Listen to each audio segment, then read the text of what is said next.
Good morning, Coloring Karu. I hate that feeling. This is an adult coloring therapy channel, not intended for kids under 13. Thank you. How are you today? I hope you're well.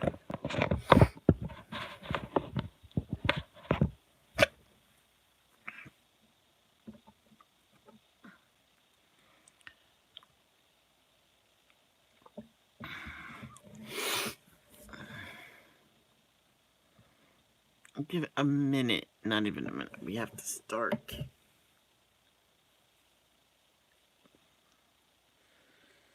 I don't have a second device. My iPad's charging.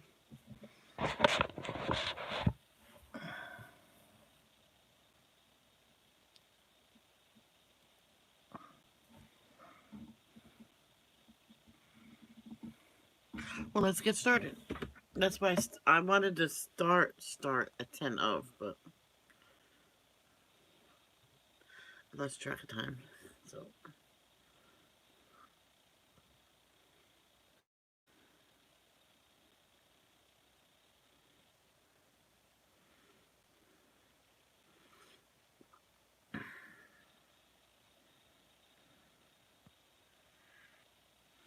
if it was Our Father who art in heaven, hallowed be thy name.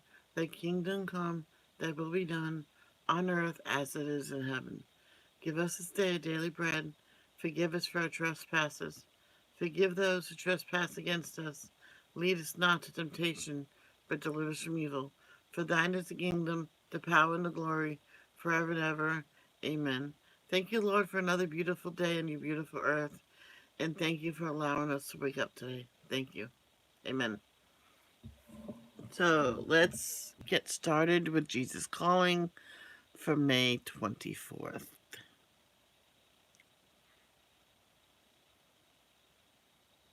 Today's devotion for May 24th, coming from Jesus Calling. Jesus lives and walking with the Creator, looking into the Psalms. Pardon me, Maya. Bring me your mind for rest and renewal. Let me infuse my presence into your thoughts. As your mind stops racing, your body relaxes and you reign awareness in me, of me. This awareness is vital to your spiritual well-being. It is your lifetime, spiritually speaking. There are actually more than 4 dimensions in this world where you live, in addition to the 3 dimensions of space and the one of time.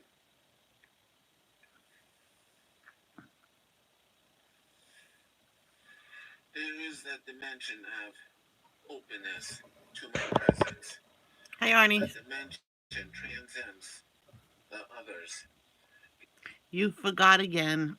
giving you glimpses of heaven while you still reside on earth. This was part of my original design for mankind. Adam and Eve used to walk with me in the garden before their expulsion from Eden. I want you to walk with me in the garden of your heart, where I have taken up permanent residence. In Genesis 3, verse 8, Psalm 89, verse 15. Genesis 3, verse 8. Then the man of his wife heard the sound of the Lord I can't put it in. as he was walking in the garden in the cool of the day. And they hid from the Lord I didn't write God down among today's the devotion. trees of the garden. Psalm 89, verse 15. Blessed are those who have learned to acclaim you, who walk in the light of your presence, Lord. That's good enough. before you,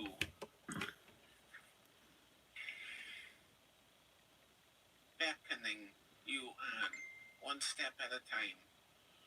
Neither height nor depth, nor anything else in all creation can separate you from my loving presence.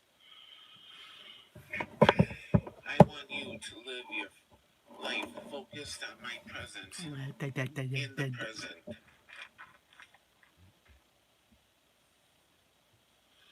Since you know I am always with you, leading and encouraging you, you can live in that reality moment by moment. Your mind tends to leap over the present moment to the next task, ignoring the one that is before you and the one who is before you. During rare times when you are able to stay focused on me, your work is infused with my presence. It is no longer laborious but delightful, more like play than work.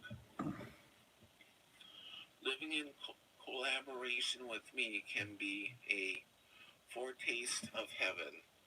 It is wonderful, though not easy. It requires a level of spiritual and mental concentration that is extremely challenging.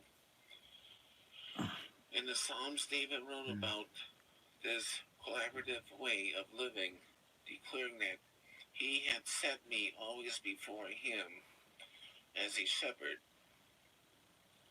He had plenty of time to seek my face and enjoy my presence. He discovered the beauty of days lived with me always before him and beside him. I am training you to live this way too. The endeavor requires more persistent effort than anything else you have attempted. Yet rather than detracting from your other activities, it fills them with vibrant life. Whatever you do, do it for me, with me, through me, in me. Even mental tasks glow with the joy of my presence Yeah. when you do them for me. Ultimately, nothing will be able to separate you from me. So, so this you and I together venture can continue throughout eternity. For I am convinced that rather death nor life, neither angels nor demons, neither the present nor the future, nor. And then we look at Psalm 16 from Jesus Lives, and we've looked at Psalm 89 a few times already from Jesus Calling, so I'll do Psalm 16 instead, titled Understanding Blessing. There's no better place to be but in the arms of the one who loves you. At the end of a bad day, or with a heart filled with joy, being able to share either emotion in the comforting arms of someone who loves you makes everything much better. I often want to crawl I'm up talking to onto the myself. lap of God and share with him the highlights of my day as he wraps his arms around me and comforts me. I wanted to run into his arms with a joyful embrace and thank him for what he has done. I long for the physical interaction, wanting to share and receive what is found in the arms of the one who loves me. I am left with only the thoughts and hopes that I will experience my desires one day.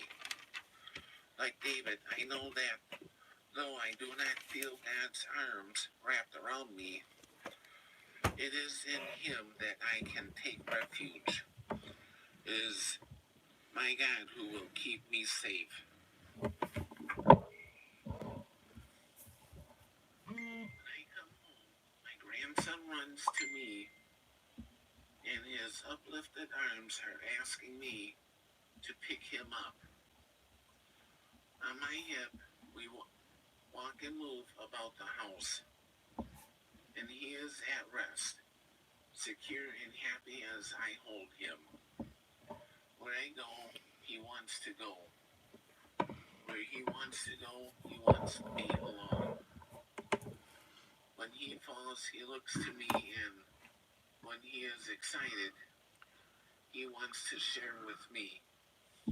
I am his delight, and when I have to put him down and walk away, I am his sorrow. This is what a relationship with God is like, yet God never puts us down and walks off to go.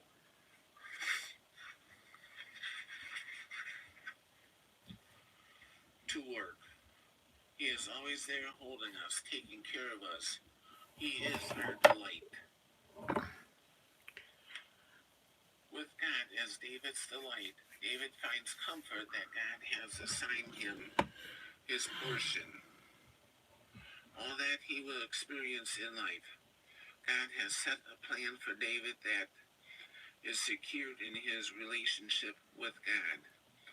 God has considered him as instructed him and made known to him the path of life.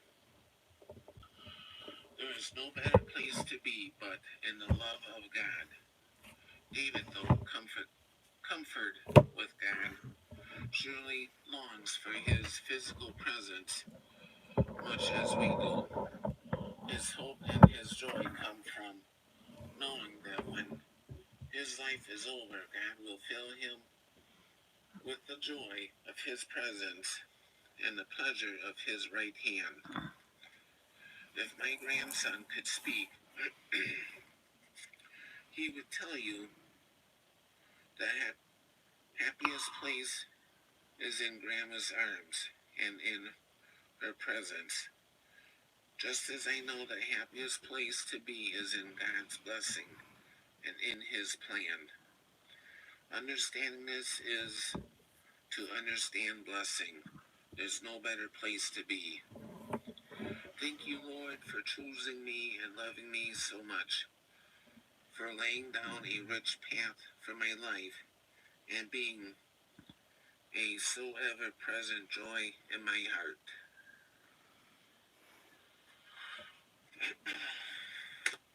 And that's today's devotion from Jesus Calling, Jesus Lives, and Walking with the Creator.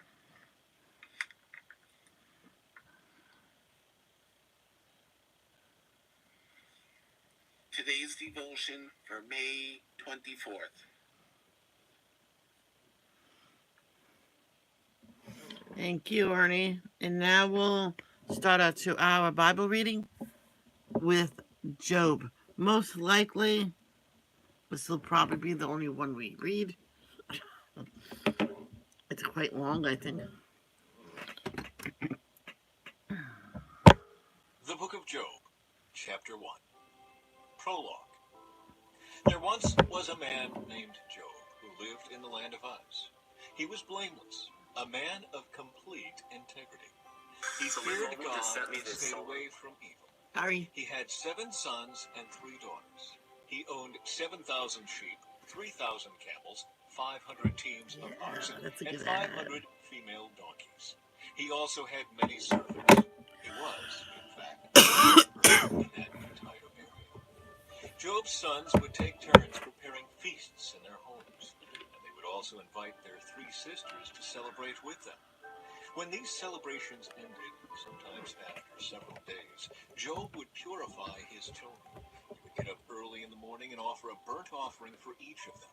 For Job said to himself, "Perhaps Perhaps my children have sinned and have cursed God in their hearts. This was Job's regular practice. Job's first test. One day, the members of the heavenly court came to present themselves before the Lord, and the accuser Satan came with them. Where have you come from?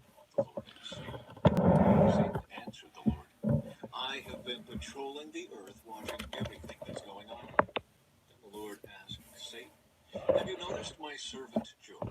He is the finest man in all the earth. He is blameless, a man of complete integrity. He fears God and stays away from evil. Satan replied to the Lord, yes, but Job has good reason to fear God. You have always put a wall of protection around him and his home and his property. You have made him prosper in everything he does. Look how rich he is. But reach out and take away everything he has, and he will surely curse you to your face. All right, you may test him, the Lord said to Satan. Do whatever you want with everything he possesses, but don't harm him physically. So Satan left the Lord's presence. One day when Job's sons and daughters were feasting at the oldest brother's house, a messenger arrived at Job's home with this news. Your oxen were plowing, with the donkeys feeding beside them. When the Sabaeans raided us, they stole all the animals and killed all the farmhands. I am the only one who escaped to tell you. While he was still speaking, another messenger arrived with this news. The fire of God has fallen from heaven and burned up your sheep and all the shepherds. I am the only one who escaped to tell you. He was still speaking. A third messenger arrived with this news. 3 bands of Chaldean raiders have stolen your camels and killed your servants. I am the only one who escaped to tell you. While he was still speaking, another messenger arrived with this news. Your sons and daughters were feasting in their oldest brother's home. Suddenly a powerful wind swept in from the wilderness and hit the house on all sides. The house collapsed and all your children are dead. I am the only one who escaped to tell you. That's Job horrible. stood up and tore his robe in grief. Then he shaved his head and fell to the ground to worship. He said, I came from my mother's womb, and I will be naked when I leave. The Lord gave me what I had, and the Lord has taken it away. Praise the name of the Lord. In all of this, Job did not sin by blaming God. That is sad. Chapter 2. Job's second test. One day the members of the heavenly court came again to present themselves before the Lord, and the accuser Satan came with them. Where have you come from? The Lord asked Satan. Satan answered the Lord, I have been patrolling the earth, watching everything that's going on. Then the Lord asked Satan, have you noticed my servant Job? He is the finest man in all the earth. He is blameless, a man of complete integrity. He fears God and stays away from evil, and he has maintained his integrity, even though you urged me to harm him without cause. Satan replied to the Lord, skin for skin. A man will give up everything he has to save his life, but reach out and take away his health, and he will surely curse you to your face. All right, do with him as you please, the Lord said to Satan, but spare his life. So Satan left the Lord's presence, and he struck Job with terrible boils from head to foot. Job scraped his skin with a piece of broken pottery as he sat among the ashes. His wife said to him, are you still trying to maintain your integrity? Curse God and die. But Job replied, you talk like a foolish woman. Should we accept only good things from the hand of God and never anything bad? So in all this, Job said nothing wrong. Job's 3 friends share his anguish. When 3 of Job's friends heard of the tragedy he had suffered, they got together and traveled from their homes to comfort and console him. Their names were Eliphaz the Temanite, Bildad the Shuhite, and Zophar the Naamathite. When they saw Job from a distance, they scarcely recognized him. Wailing loudly, they tore their robes and threw dust into the air over their heads to show their grief. Then they sat on the ground with him for 7 days and nights. No one said a word to Job, for they saw that his suffering was too great for words. That's sad. Chapter 3. Job's First Speech.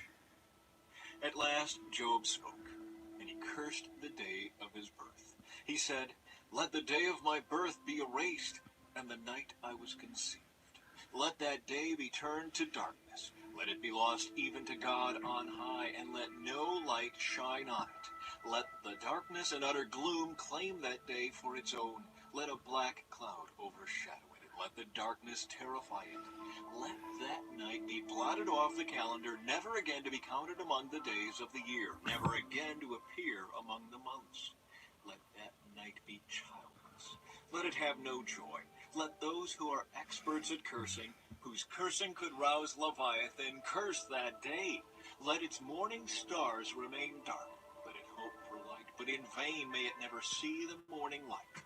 Curse that day for failing to shut my mother's womb, for letting me be born to see all this trouble. Why wasn't I born dead? Why didn't I die as I came from the womb?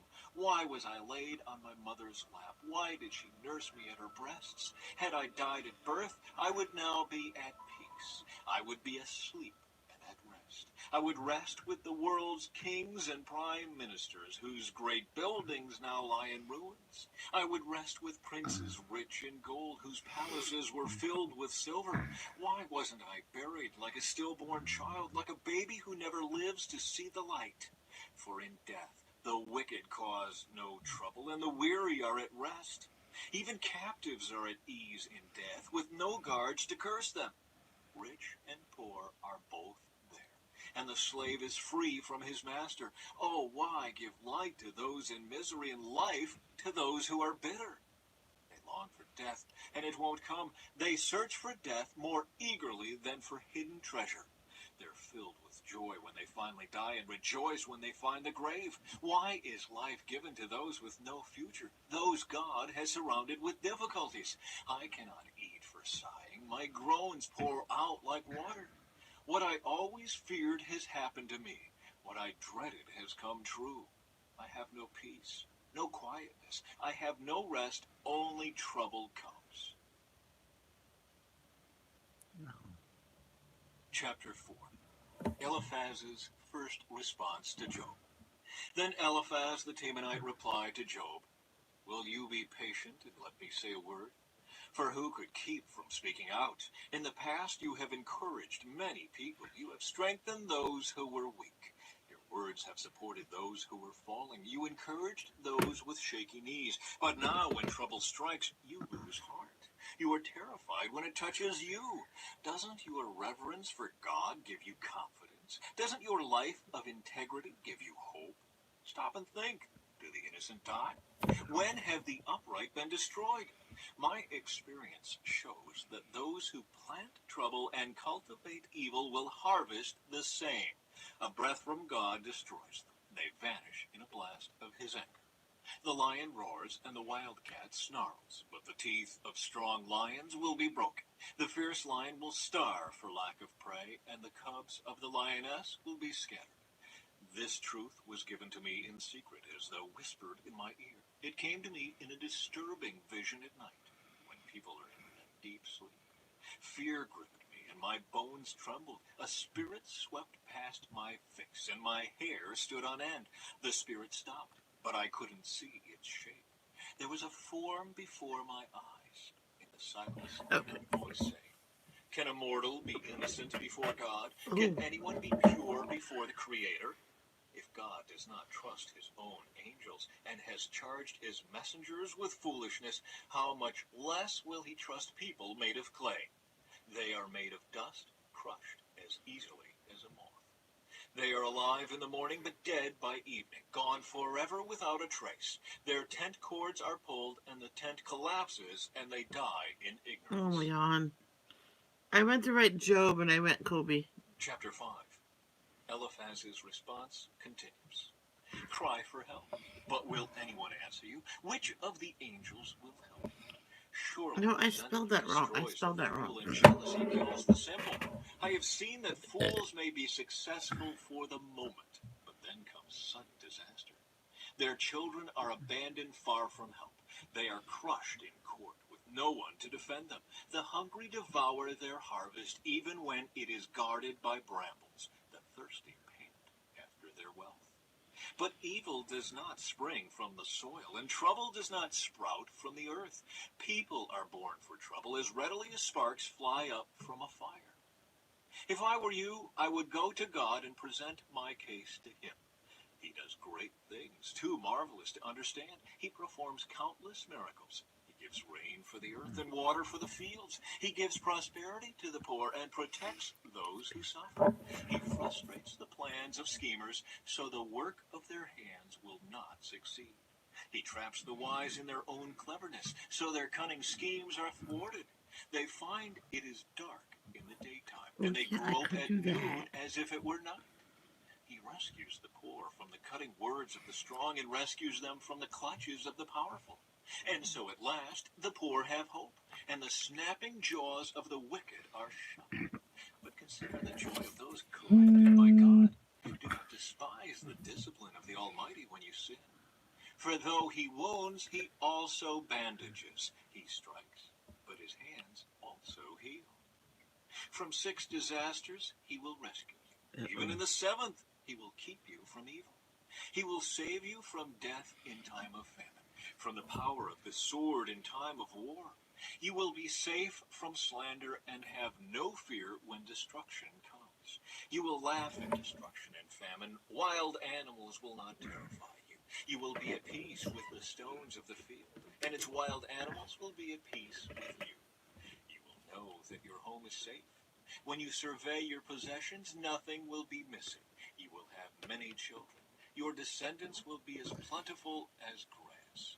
You will go to the grave at a ripe old age, like a sheaf of grain harvested at the proper time. We have studied life and found all this to be true. Listen to my counsel and apply it to yourself. Chapter 6.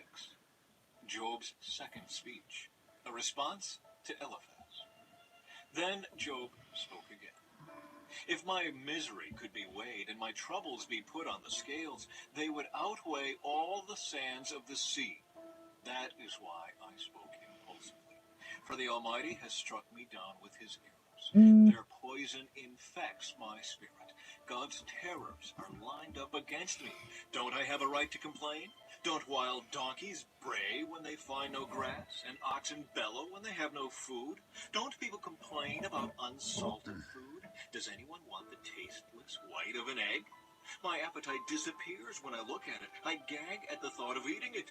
Oh, that I might have my request, that God would grant my desire. I wish he would crush me. I wish he would reach out his hand and kill me. At least I can take comfort in this.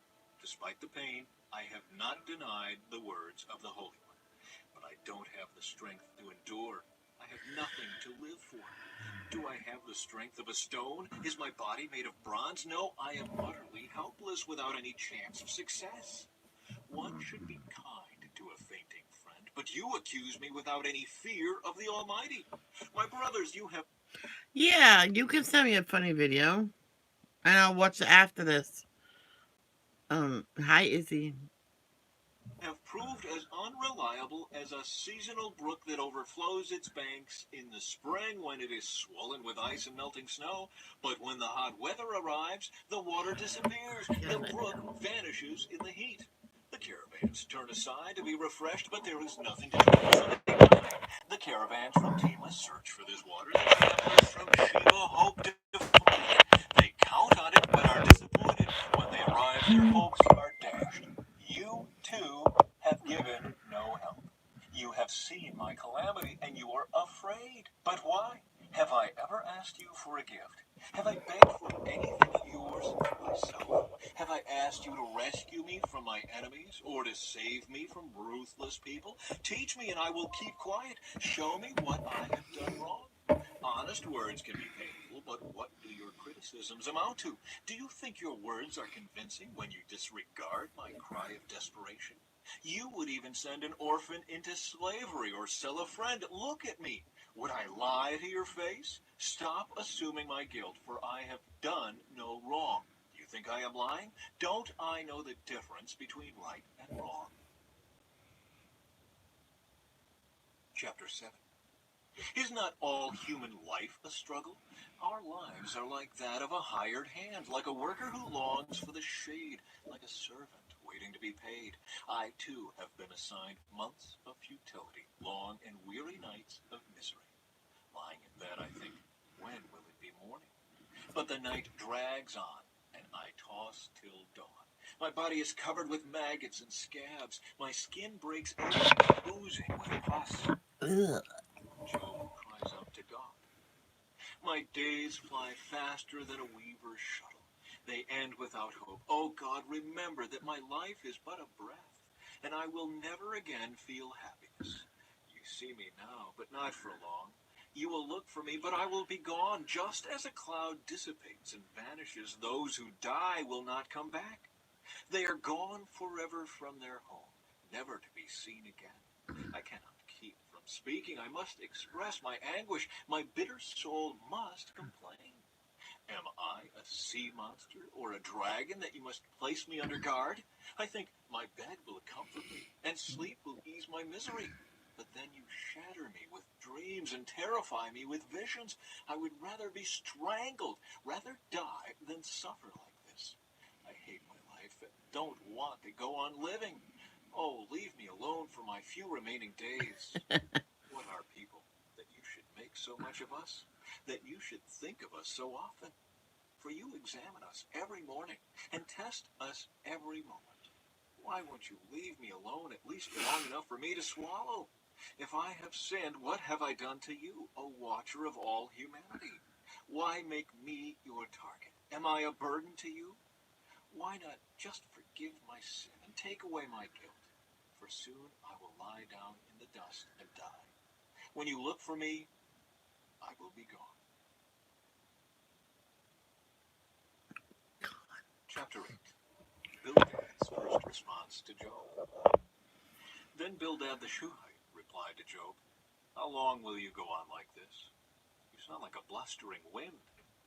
Does God twist justice? Does the Almighty twist what is right? Your children must have sinned against him, so their punishment was well deserved. But if you pray to God and seek the favor of the Almighty, and if you are pure and live with integrity, he will surely rise up and restore you and be whole. And though you started with little, you will end with much.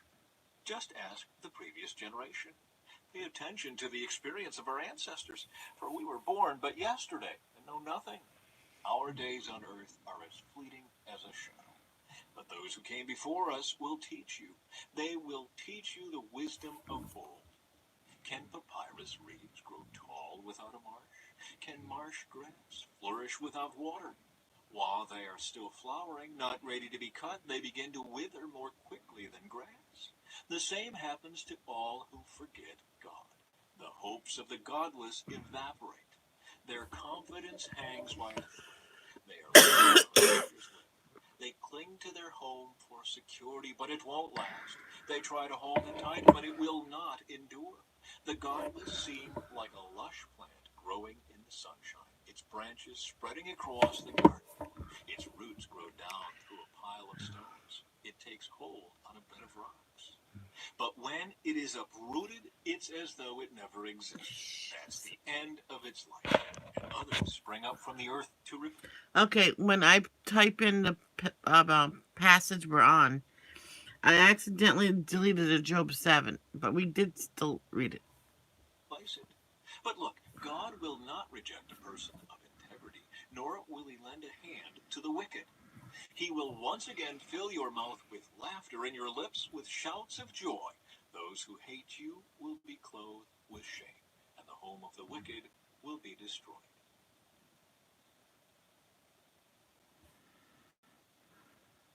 Chapter 9.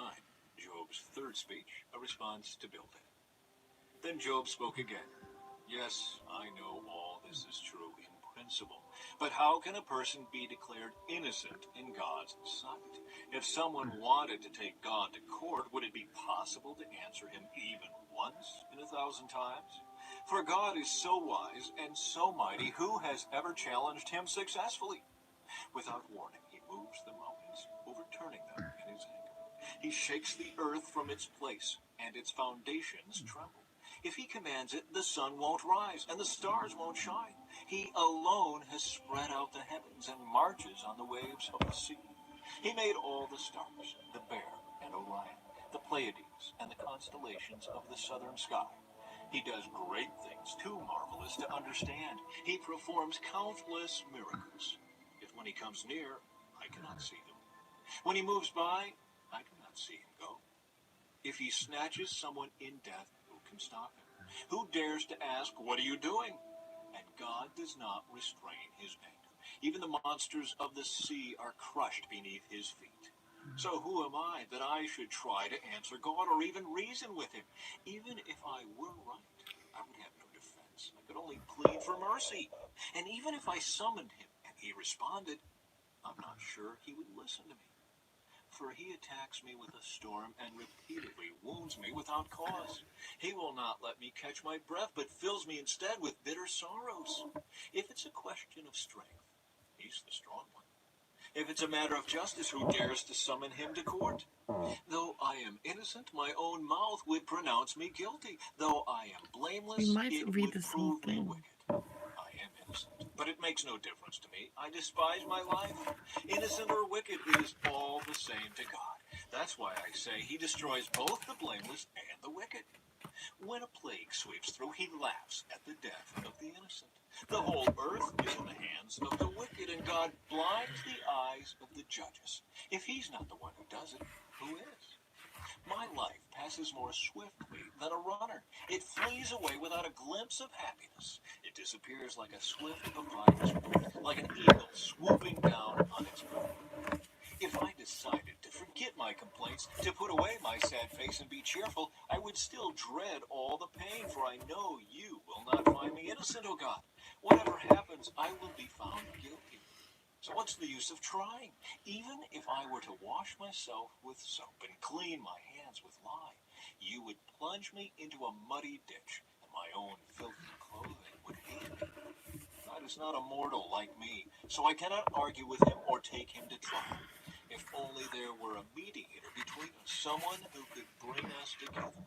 The mediator could make God stop beating me, and I would no longer live in terror of his punishment. Then I could speak to him without fear, but I cannot do that in my own strength.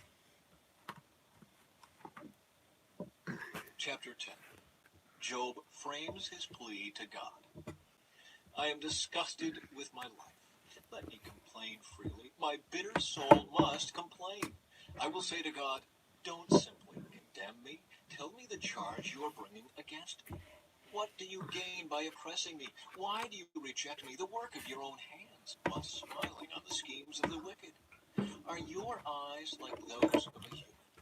Do you see things only as we see them? Is your lifetime only as long as ours? Is your life so short that you must quickly probe for my guilt and search for my sin? Although you know I am not guilty, no one can rescue me from your hands. You formed me with your hands. You made me, yet now you completely destroy me. Remember that you made me from dust. Will you turn me back to dust so soon?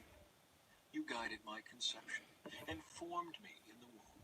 You clothed me with skin and flesh, and you knit my bones and sinews together. You gave me life and showed me your unfailing love.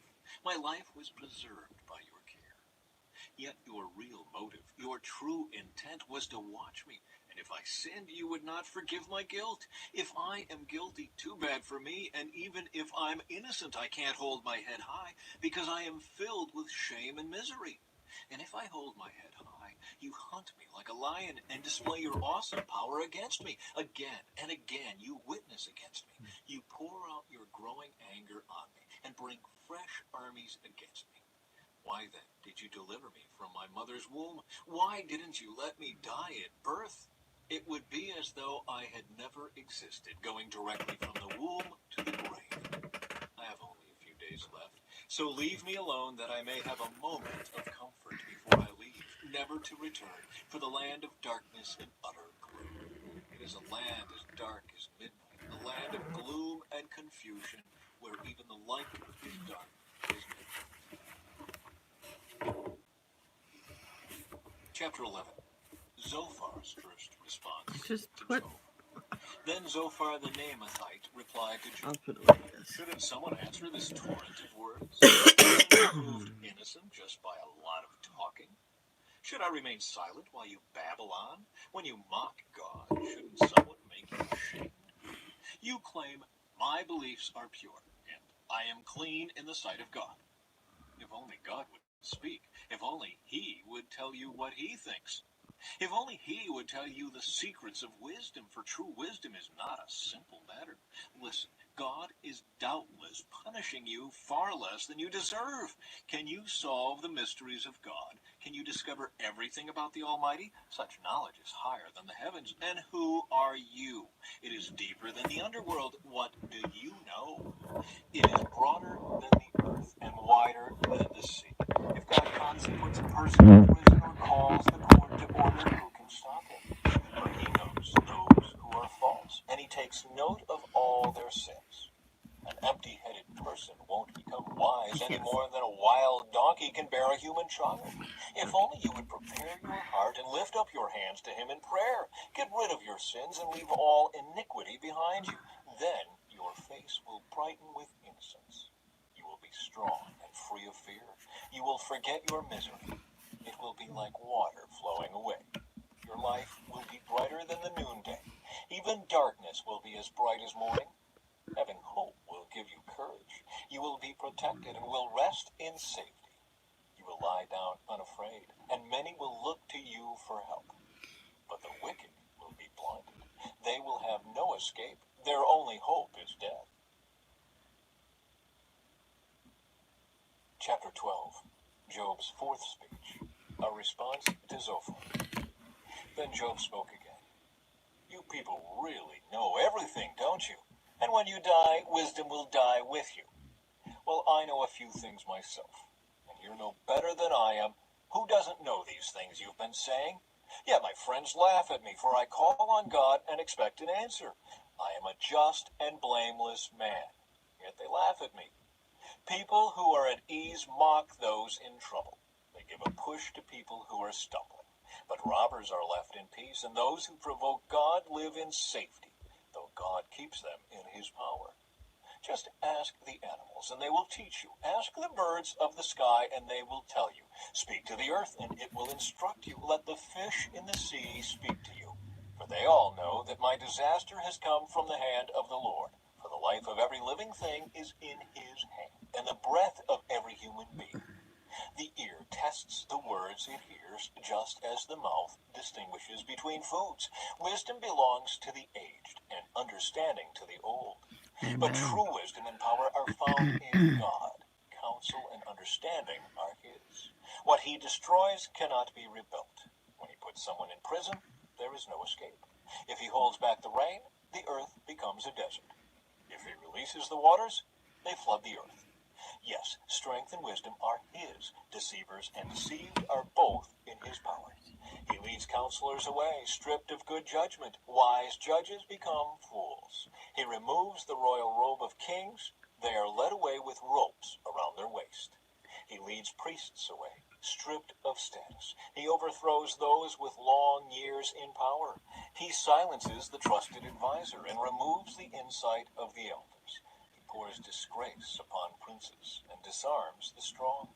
He uncovers mysteries hidden in darkness. He brings light to the deepest gloom. He builds up nations and he destroys them. He expands nations and he abandons them. He strips kings of understanding and leaves them wandering in a pathless wasteland. They grope in the darkness without a light. He makes them stagger like drunkards. Chapter 13. Job wants to argue his case with God. Look, I have seen all this with my own eyes, and heard it with my own ears, and now I understand. I know as much as you do. You are no better than I am. As for me, I would speak directly to the Almighty. I want to argue my case with God himself. As for you, you smear me with lies. As physicians, you are worthless quacks. If only you could be silent. That's the wisest thing you could do. Listen to my charge. Pay attention to my arguments. Are you defending God with lies? Do you make your dishonest arguments for his sake? Will you slant your... Seriously, stop. Hold on. It'll continue to play in 1 second. I'm sorry. I pressed pause and now I can't get back. There we go. Your testimony in his favor? Will you argue God's case for him? What will happen when he finds out what you are doing? Can you fool him as easily as you fool people? No, you will be in trouble with him if you secretly slant your testimony in his favor. Doesn't his majesty terrify you? Doesn't your fear of him overwhelm you? Your platitudes are as valuable as ashes. Your defense is as fragile as a clay pot. Be silent now and leave me alone. Let me speak and I will face the consequences. Yes, I will take my life in my hands and say what I really think. God might kill me, but I have no other hope. I am going to argue my case with him. But this is what will save me. I am not godless. If I were, I could not stand before him. Listen closely to what I am about to say. Hear me out. I have prepared my case. I will be proved innocent. Who can argue with me over this? And if you prove me wrong, I will remain silent and die. Job asks how he has sinned.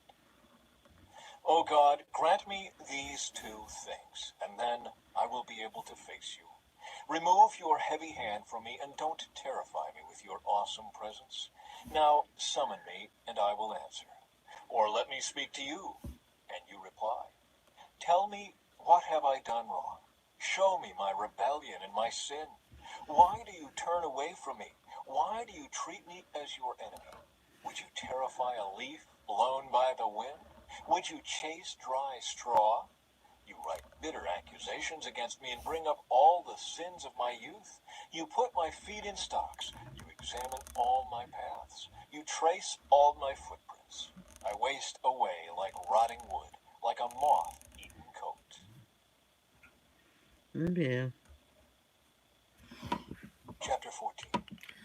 How frail is humanity, how short is life, how full of trouble. We blossom like a flower and then wither. Like a passing shadow, we quickly disappear. Must you keep an eye on such a frail creature and demand an accounting from me? Who can bring purity out of an impure person? No one. You have decided the length of our lives. You know how many months we will live, and we are not given a minute longer. So leave us alone and let us rest. We are like hired hands, so let us finish our work in peace. Even a tree has more hope. If it is cut down, it will sprout again and grow new branches. Though its roots have grown old in the earth and its stump decays, at the scent of water it will bud and sprout again like a new seedling. But when people die, their strength is gone. They breathe their last, and then where are they? As water evaporates from a lake, and a river disappears in drought, people are laid to rest and do not rise again. Until the heavens are no more, they will not wake up, nor be roused from their sleep. I wish you would hide me in the grave and forget me there until your anger has passed. But mark your calendar to think of me again. Can the dead live again? If so, this would give me hope through all my years of struggle, and I would eagerly await the release of death. You would call, and I would answer, and you would yearn for me, your handiwork. For then you would guard my steps instead of watching for my sins.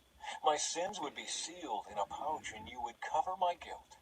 But instead, as mountains fall and crumble, and as rocks fall from a cliff, as water wears away the stones, and floods wash away the soil, so you destroy people's hope.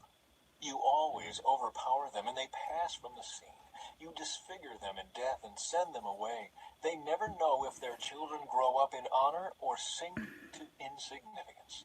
They suffer painfully. Their life is full of trouble. Chapter 15.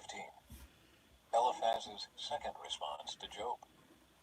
Then Eliphaz the Temanite replied, A wise man wouldn't answer with such empty talk. You are nothing but a windbag. The wise don't engage in empty chatter. What good are such words? Have you no fear of God, no reverence for him? Your sins are telling your mouth what to say. Your words are based on clever deception. Your own mouth condemns you, not I. Your own lips testify against you. Were you the first person ever born? Were you born before the hills were made? Were you listening at God's secret counsel? Do you have a monopoly on wisdom? What do you know that we don't? What do you understand that we do not? On our side are aged, gray-haired men, much older than your father. Is God's comfort too little for you? Is his gentle word not enough? What has taken away your reason? What has weakened your vision that you turn against God and say all these evil things? Can any mortal be pure? Can anyone born of a woman be just? Look, God does not even trust the angels. Even the heavens are not absolutely pure in his sight. How much less pure is a corrupt and sinful person with a thirst for wickedness? If you will listen, I will show you. I will answer you from my own experience. And it is confirmed by the reports of wise men who have heard the same thing from their fathers, from those to whom the land was given long before any foreigners arrived. The wicked writhe in pain throughout their lives. Years of trouble are stored up for the ruthless. The sound of terror rings in their ears, and even on good days they fear the attack of the destroyer. They dare not go out into the darkness for fear they will be murdered. They wander around saying, "Where can I find bread?" They know their day of destruction is near. That dark day terrifies them. They live in distress and anguish, like a king preparing for battle. For they shake their fists at God, defying the Almighty. Holding their strong shields, they defiantly charge against him. These wicked people are heavy and prosperous. Their waists bulge with fat. But their cities will be ruined. They will live in abandoned houses that are ready to tumble down. Their riches will not last, and their wealth will not endure. Their possessions will no longer spread across the horizon. They will not escape the darkness. The burning sun will wither their shoots, and the breath of God will destroy them. Let them no longer fool themselves by trusting in empty riches, for emptiness will be their only reward. Like trees, they will be cut down in the prime of life. Their branches will never again be green. They will be like a vine whose grapes are harvested too early, like an olive tree that loses its blossoms before the fruit can form. For the godless are barren. Their homes, enriched through bribery, will burn. They conceive trouble and give birth to evil. Their womb produces deceit. Oh, yeah. Chapter 16. Job's fifth speech. A response to Eliphaz. Then Job spoke again. I have heard all this before. What miserable comforters you are! Won't you ever stop blowing hot air? What makes you keep on talking? I could say the same things if you were in my place. I could spout off criticism and shake my head at you. But if it were me, I would encourage you. I would try to take away your grief. Instead, I suffer if I defend myself, and I suffer no less if I refuse to speak. Oh God, you have ground me down and devastated my family. As if to prove I have sinned, you've reduced me to skin and bones. My gaunt flesh testifies against me. God hates me and angrily tears me apart. He snaps his teeth at me and pierces me with his eyes. People jeer and laugh at me. They slap my cheek in contempt. A mob gathers against me. God has handed me over to sinners. He has tossed me into the hands of the wicked. I was living quietly until he shattered me. He took me by the neck and broke me in pieces. Then he set me up as his target, and now his archers surround me. His arrows pierce me without mercy. The ground is wet with my blood. Again and again he smashes against me, charging at me like a warrior. I wear burlap to show my grief. My pride lies in the dust. My eyes are red with weeping. Dark shadows circle my eyes. Yet I have done no wrong, and my prayer is pure. O earth, do not conceal my blood. Let it cry out on my behalf. Even now my witness is in heaven. My advocate is there on high. My friends scorn me, but I pour out my tears to God. I need someone to mediate between God and me, as a person mediates between friends. For soon I must go down that road from which I will never return.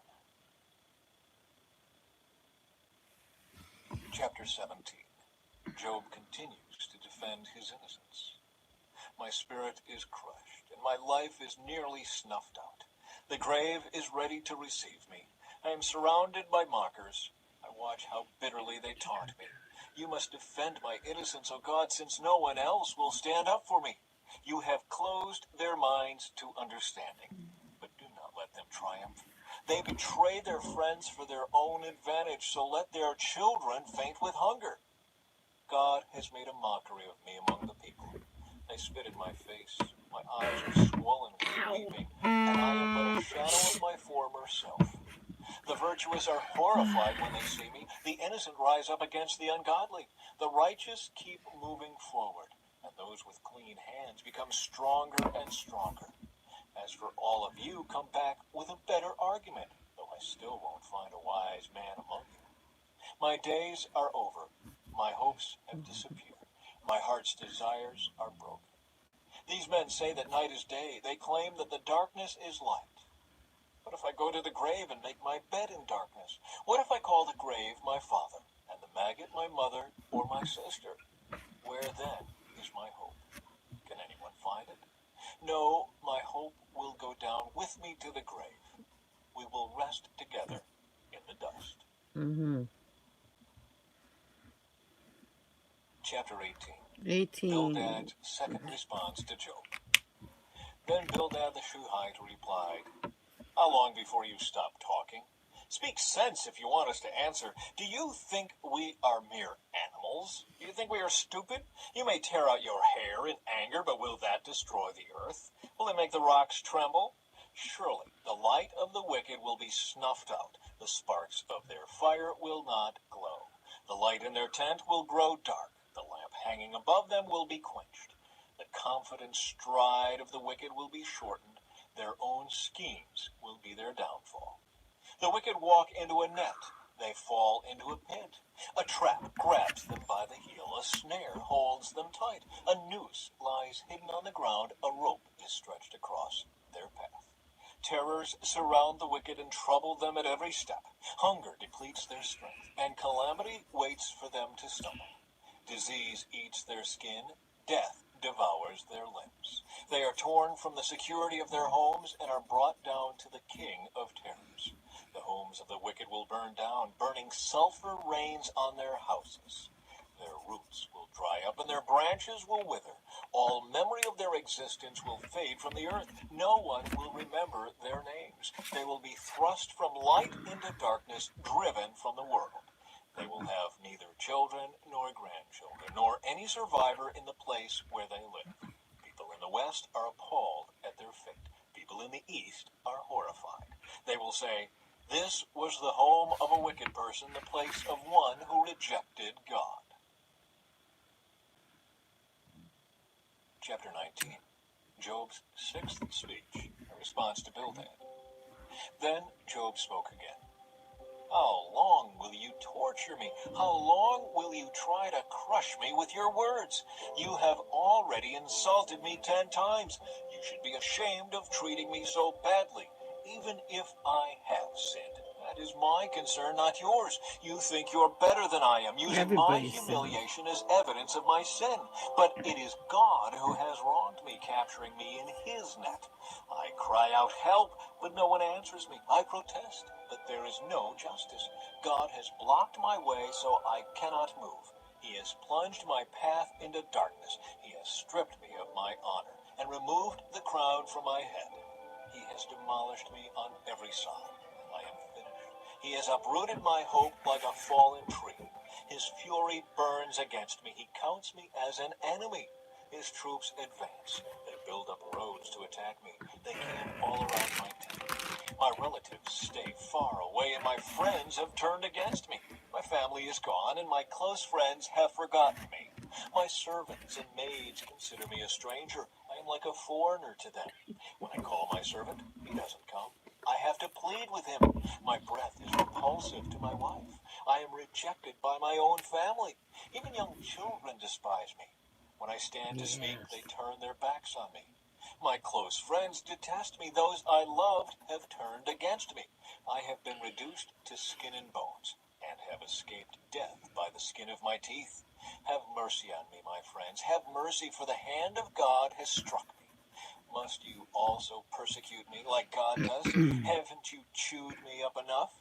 Oh, that my words could be recorded. Oh, that they could be inscribed on a monument, carved with an iron chisel and filled with lead, engraved forever in the rock. But as for me, I know that my Redeemer lives, and he will stand upon the earth at last. And after my body has decayed, yet in my body I will see God. I will see him for myself. Yes, I will see him with my own eyes. I am overwhelmed at the thought. How dare you go on persecuting me, saying it's his own fault? You should fear punishment yourselves, for your attitude deserves punishment. Then you will know that there is indeed a judgment. Chapter 20. Zophar's second response to Job. Then Zophar the Naamathite replied, I must reply, because I am greatly disturbed. I've had to endure your insults, but now my spirit prompts me to reply. Don't you realize that from the beginning of time, ever since people were first placed on the earth, the triumph of the wicked has been short-lived, and the joy of the godless has been only temporary? Though the pride of the godless reaches to the heavens and their heads touch the clouds, yet they will vanish forever, thrown away like their own dung. Those who knew them will ask, where are they? They will fade like a dream and not be found. They will vanish like a vision in the night. Those who once saw them will see them no more. Their families will never see them again. Their children will beg from the... Did you ever wonder how someone was reported missing by the family members and they never find them? Not the body or them living somewhere. Maybe God took them. You may never know. Poor, for they must... It's understanding. Like this baby called Sabrina. She was never found. Her body or anything. Give back their stolen riches. Though they are young, their bones will lie in the dust. They enjoyed the sweet taste of wickedness, letting it melt under their tongue. They savored it, holding it long in their mouths. But suddenly the food in their bellies turns sour, a poisonous venom in their stomach. They will vomit the wealth they swallowed. God won't let them keep it down. They will suck the poison of cobras. The viper will kill them. They will never again enjoy streams of olive oil or rivers of milk and honey. They will give back everything they worked for. Their wealth will bring them no joy. For they oppressed the poor and left them destitute. They foreclosed on their homes. They were always greedy and never satisfied. Nothing remains of all the things they dreamed about. Nothing is left after they finish gorging themselves. Therefore, their prosperity will not endure. In the midst of plenty, they will run into trouble and be overcome by misery. May God give them a belly full of trouble. May God rain down his anger upon them. When they try to escape an iron weapon, a bronze-tipped arrow will pierce them. The arrow is pulled from their back, and the arrowhead glistens with blood. The terrors of death are upon them. Their treasures will be thrown into deepest darkness. A wildfire will devour their goods, consuming all they have left. The heavens will reveal their guilt, and the earth will testify against them. A flood will sweep away their house. God's anger will descend on them in torrents. This is the reward that God gives the wicked. It is the inheritance decreed by God. Yo. Chapter 21. Job's seventh speech, a response to Zophar. Then Job spoke again. Listen closely to what I am saying. That's one consolation you can give me. Bear with me and let me speak. After I have spoken, you may resume mocking me. My complaint is with God, not with people. I have good reason to be so impatient. Look at me and be stunned. Put your hand over your mouth in shock. When I think about what I am saying, I shudder. My body trembles. Why do the wicked prosper, growing old and powerful? They live to see their children grow up and settle down, and they enjoy their grandchildren. Their homes are safe from every fear, and God does not punish them. Their bulls never fail to breed, their cows bear calves and never miscarry. They let their children frisk about like lambs, their little ones skip and dance. They sing with tambourine and harp, they celebrate to the sound of the flute. They spend their days in prosperity, then go down to the grave in peace. Cool gray one. And yet they say to God, "Go away, we want no part of you and your ways. Who is the Almighty, and why should we obey him? What good will it do us to pray?" They think their prosperity is of their own doing, but I will have nothing to do with that kind of thinking. Yet the light of the wicked never seems to be extinguished. Do they ever have trouble? Does God distribute sorrows to them in anger? Are they driven before the wind like straw? Are they carried away by the storm like chaff? Not at all. Well, you say, at least God will punish their children. But I say he should punish the ones who sin so that they understand his judgment. Let them see their destruction with their own eyes. Let them drink deeply of the anger of the Almighty, for they will not care what happens to their family after they are dead. But who can teach a lesson to God, since he judges even the most powerful? One person dies in prosperity, completely comfortable and secure, the picture of good health, vigorous and fit. Another person dies in bitter poverty, never having tasted the good life. But both are buried in the same dust, both eaten by the same maggots. I know what you're thinking. I know the schemes you plot against me. You will tell me of rich and wicked people whose houses have vanished because of their sins. But ask those who have been around, and they will tell you the truth. Evil people are spared in times of calamity and are allowed to escape disaster. No one criticizes them openly or pays them back for what they have done. When they are carried to the grave, an honor guard keeps watch at their tomb. A great funeral procession goes to the cemetery. Many pay their respects as the body is laid to rest and the earth gives sweet repose. How can your empty cliches comfort me? All your explanations are lies. Chapter 22. Eliphaz's third response to Job. Then Eliphaz the Temanite replied, "Can a person do anything to help God? Can even a wise person be helpful to him? Is it any advantage to the Almighty if you are righteous? Would it be any gain to him if you were perfect? Is it because you are so pious that he accuses you and brings judgment against you? No, it's because of your wickedness. There's no limit to your sins. For example, you must have lent money to your friend and demanded clothing as security. Yes, you stripped him to the bone. You must have refused water for the thirsty and food for the hungry. You probably think the land belongs to the powerful and only the privileged have a right to it. You must have sent widows away empty-handed and crushed the hopes of orphans. That is why you are surrounded by traps and tremble from sudden fears. That is why you cannot see in the darkness and waves of water cover you. God is so great, higher than the heavens, higher than the farthest stars. But you reply, that's why God can't see what I am doing. How can he judge through the thick darkness? For thick clouds swirl about him and he cannot see us. He is way up there walking on the vault of heaven. Will you continue on the old paths where evil people have walked? They were snatched away in the prime of life, the foundations of their lives washed away. For they said to God, leave us alone. What can the Almighty do to us? Yet he was the one who filled their homes with good things. So I will have nothing to do with that kind of thinking. The righteous will be happy to see the wicked destroyed, and the innocent will laugh in contempt. They will say, see how our enemies have been destroyed. The last of them have been consumed in the fire. Submit to God, and you will have peace. Then things will go well for you. Listen to his instructions and store them in your heart. If you return to the Almighty, you will be restored. So clean up your life. If you give up your lust for money and throw your precious gold into the river, the Almighty himself will be your treasure. He will be your precious silver. Then you will take delight in the Almighty and look up to God. You will pray to him, and he will hear you, and you will fulfill your vows to him. You will succeed in whatever you choose to do, and light will shine on the road ahead of you. If people are in trouble and you say, help them, God will save them. Even sinners will be rescued. They will be rescued because your hands are pure. Chapter 23.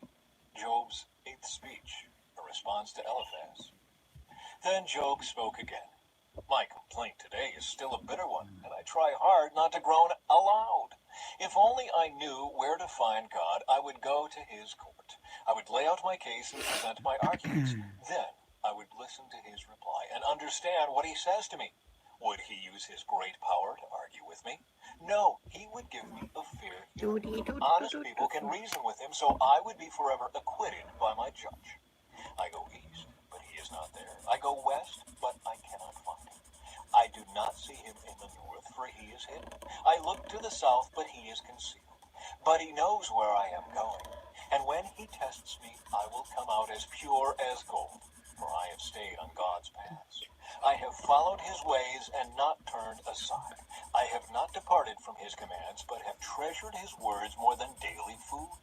But once he has made his decision, who can change his mind? Whatever he wants to do, he does. So he will do to me whatever he has planned. He controls my destiny. No wonder I am so terrified in his presence. When I think of it, terror grips me. God has made me sick at heart. The Almighty has terrified me. Darkness is all around me. Thick, impenetrable darkness is everywhere. Yes, so if you have a trial in your life, Job asks why the wicked. Something's happening, like when me and my mother was evicted. You just thank God for the test in your life and don't put God down, you know. Are not punished. Why doesn't the Almighty bring the wicked to judgment? Why must the godly wait for him in vain? Evil people steal land by moving the boundary markers. They steal livestock and put them in their own pastures. They take the orphan's donkey and demand the widow's ox as security for a loan. The poor are pushed off the path. The needy must hide together for safety. Like wild donkeys in the wilderness, the poor must spend all their time looking for food, searching even in the desert for food for their children.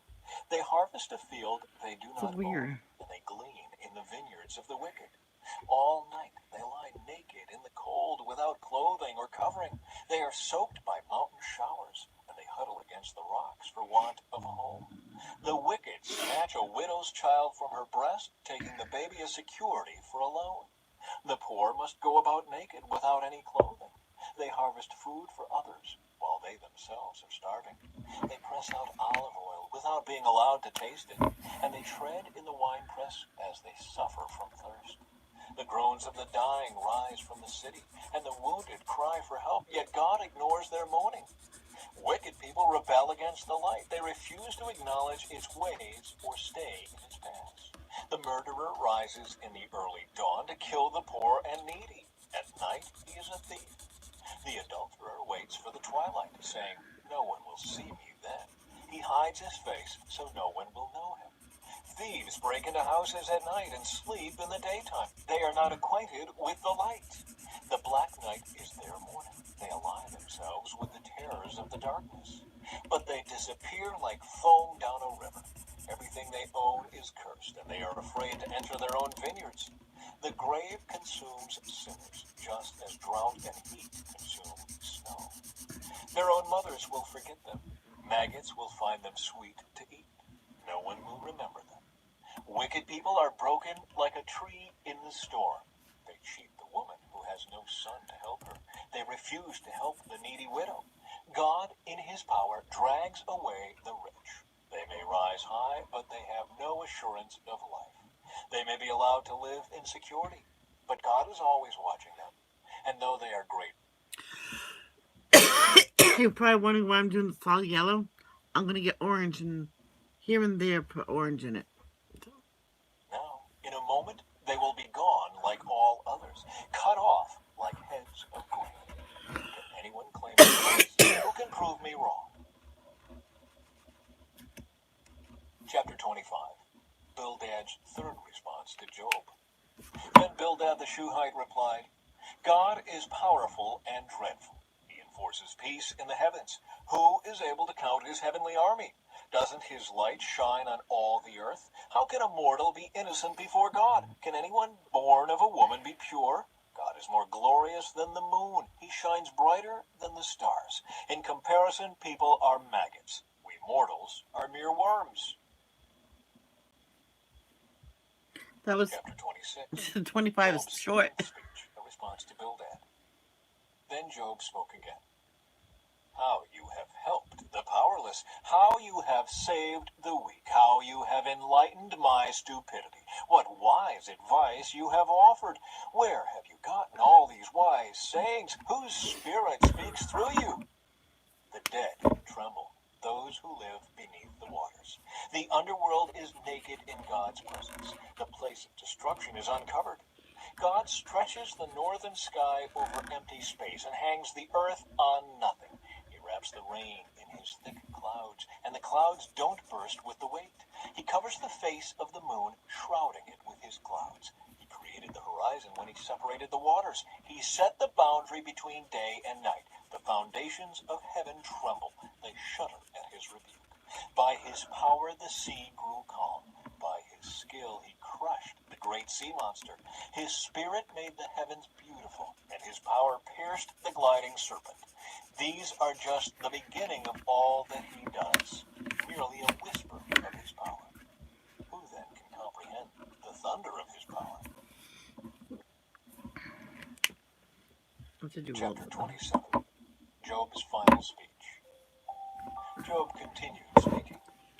I vow by the living God who has taken away my rights, by the Almighty who has embittered my soul, as long as I live, while I have breath from God, my lips will speak no evil, and my tongue will speak no lies. I will never concede that you are right. I will defend my integrity until I die. I will maintain my innocence without wavering. My conscience is clear for as long as I live. May my enemy be punished like the wicked, my adversary like those who do evil. For what hope do the godless have when God cuts them off and takes away their life? Will God listen to their cry when trouble comes upon them? Can they take delight in the Almighty? Can they call to God at any time? I will teach you about God's power. I will not conceal anything concerning the Almighty. But you have seen all this, yet you say all these useless things to me. This is what the wicked will receive from God. This is their inheritance from the Almighty. They may have many children, but the children will die in war or starve to death. Those who survive will die of a plague, and not even their widows will mourn them. Evil people may have piles of money and may store away mounds of clothing, but the righteous will wear that clothing, and the innocent will divide that money. The wicked build houses as fragile as a spider's web, as flimsy as a shelter made of branches. The wicked go to bed rich, but wake to find that all their wealth is gone. Terror overwhelms them like a flood, and they are blown away in the storms of the night. The east wind carries them away, and they are gone. It sweeps them away. It whirls down on them without mercy. They struggle to flee from its power, but everyone jeers at them and mocks them.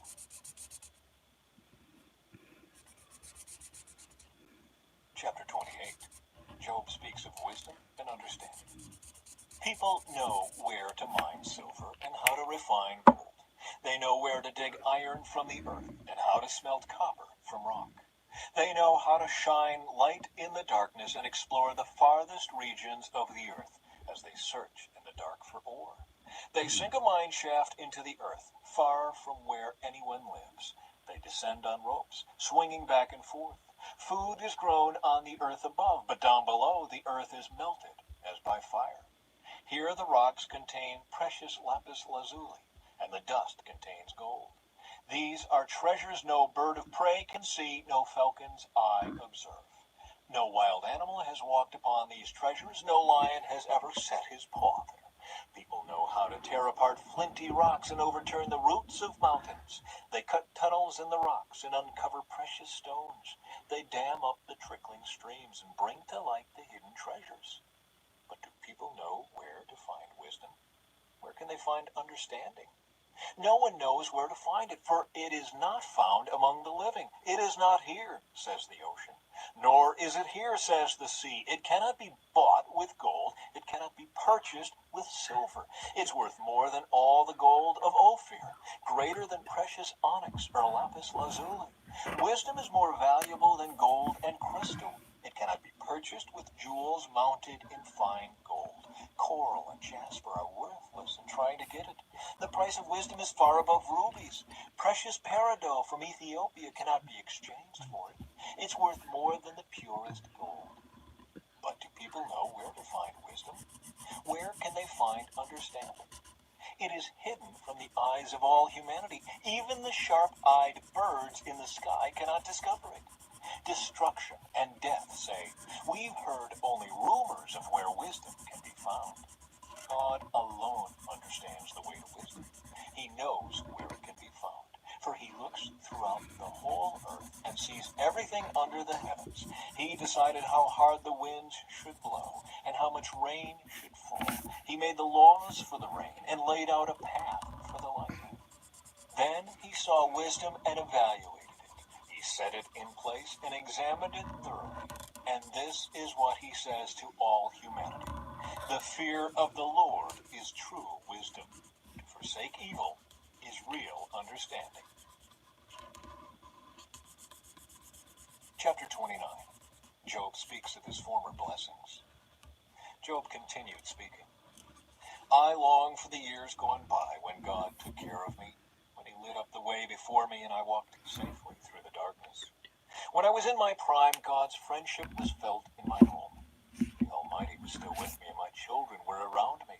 My cows produced milk in abundance and my groves poured out streams of olive oil. Those were the days when I went to the city gate and took my place among the honored leaders. The young stepped aside when they saw me, and even the aged rose in respect at my coming. The princes stood in silence and put their hands over their mouths. The highest officials of the city stood quietly, holding their tongues in respect. All who heard me praised me. All who saw me spoke well of me, for I assisted the poor in their need and the orphans who required help. I helped those without hope, and they blessed me. And I caused the widows' hearts to sing for joy. Everything I did was honest. Righteousness covered me like a robe, and I wore justice like a turban. I served as eyes for the blind and feet for the lame. I was a father to the poor and assisted strangers who needed help. I broke the jaws of godless oppressors and plucked their victims from their teeth. I thought, surely I will die surrounded by my family after a long, good life. For I am like a tree whose roots reach the water, whose branches are refreshed with the dew. New honors are constantly bestowed on me, and my strength is continually renewed. Everyone listened to my advice. They were silent as they waited for me to speak. And after I spoke, they had nothing to add, for my counsel satisfied them. They longed for me to speak as people long for rain. They drank my words like a refreshing spring rain. When they were discouraged, I smiled at them. My look of approval was precious to them. Like a chief, I told them what to do. I lived like a king among his troops and comforted those who mourned. Chapter 30. Job speaks of his anguish. But now I am mocked by people younger than I, by young men whose fathers are not worthy to run with my sheepdogs. A lot of good they are to me, those worn-out wretches. They are gaunt with hunger and flee to the deserts, to desolate and gloomy wastelands. They pluck wild greens from among the bushes and eat from the roots of broom trees. They are driven from human society, and people shout at them as if they were thieves. So now they live in frightening ravines, in caves, and among the rocks. They sound like animals howling among the bushes, huddled together beneath the nettles. They are nameless fools, outcasts from society. And now they mock me with vulgar songs. They taunt me. They despise me and won't come near me except to spit in my face. For God has cut my bowstring. He has humbled me. So they have thrown off all restraint. These outcasts oppose me to my face. They send me sprawling and lay traps in my path. They block my road and do everything they can to destroy me. They know I have no one to help me. They come at me from all directions. They jump on me when I am down. I live in terror now. My honor has blown away in the wind. and my prosperity has vanished like a cloud. And now my life seeps away. Depression haunts my days. At night my bones are filled with pain, which gnaws at me relentlessly. With a strong hand, God grabs my shirt. He grips me by the collar of my coat. He has thrown me into the mud. I'm nothing more than dust and ashes. I cry to you, O God, but you don't answer. I stand before you, but you don't even look. You have become cruel toward me. You use your power to persecute me. You throw me into the whirlwind and destroy me in the storm. And I know you are sending me to my death, the destination of all who live. Surely no one would turn against the needy when they cry for help in their trouble. Did I not weep for those in trouble? Was I not deeply grieved for the needy? So I looked for good, but evil came instead. I waited for the light, but darkness fell. My heart is troubled and restless. Days of suffering torment me. I walk in gloom without sunlight. I stand in the public square and cry for help. Instead, I am considered a brother to jackals and a companion to owls. My skin has turned dark, and my bones burn with fever. My harp plays sad music, and my flute accompanies those who weep.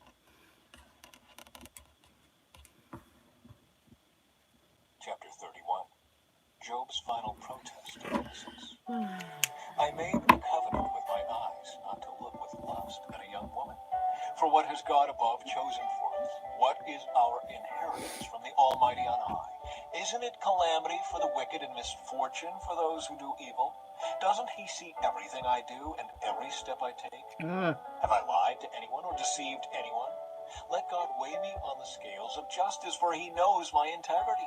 If I have strayed from his pathway, or if my heart has lusted for what my eyes have seen, or if I am guilty of any other sin, then let someone else eat the crops I have planted. Let all that I have planted be uprooted.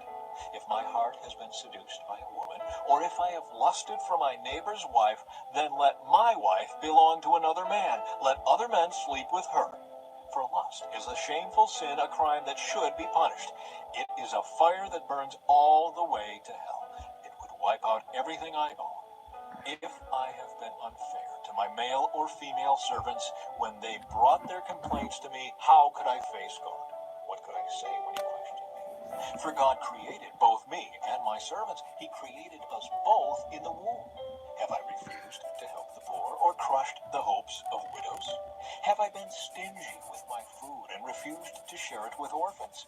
No, from childhood I have cared for orphans like a father, and all my life I have cared for widows. Whenever I saw the homeless without clothes and the needy with nothing to wear, did they not praise me for providing wool clothing to keep them warm? If I raised my hand against an orphan, knowing the judges would take my side, then let my shoulder be wrenched out of place. Let my arm be torn from its socket. That would be better than facing God's judgment. For if the majesty of God opposes me, what hope is there? Have I put my trust in money, or felt secure because of my gold? Have I gloated about my wealth and all that I own? Have I looked at the sun shining in the skies, or the moon walking down its silver pathway, and been secretly enticed in my heart to throw kisses at them in worship? If so, I should be punished by the judges, for it would mean I had denied the God of heaven. Have I ever rejoiced when disaster struck my enemies, or become excited when harm came their way? No, I have never sinned by cursing anyone or by asking for revenge. My servants have never said, he let others go hungry. I have never turned away a stranger, but have opened my doors to everyone. Have I tried to hide my sins like other people do, concealing my guilt in my heart? Have I feared the crowd or the contempt of the masses, so that I kept quiet and stayed indoors? If only someone will listen to me. Look, I will sign my name to my defense. Let the Almighty answer me. Let my accuser write out the charges against me. I would face the accusation proudly. I would wear it like a crown. For I would tell him exactly what I have done. I would come before him like a prince. If my land accuses me, and all its furrows cry out together, or if I have stolen its crops or murdered its owners, then let thistles grow on that land instead of wheat, and weeds instead of barley. Job's words are ended. I think we might just listen to the whole Job. Chapter 32. Elihu responds to Job's friends. Job's 3 friends refused to reply further to him because he kept insisting on his innocence. Then Elihu, son of Barachel the Buzite of the clan of Ram, became angry. He was angry because Job refused to admit that he had sinned and that God was right in punishing him. He was also angry with Job's 3 friends, for they made God appear to be wrong by their inability to answer Job's arguments.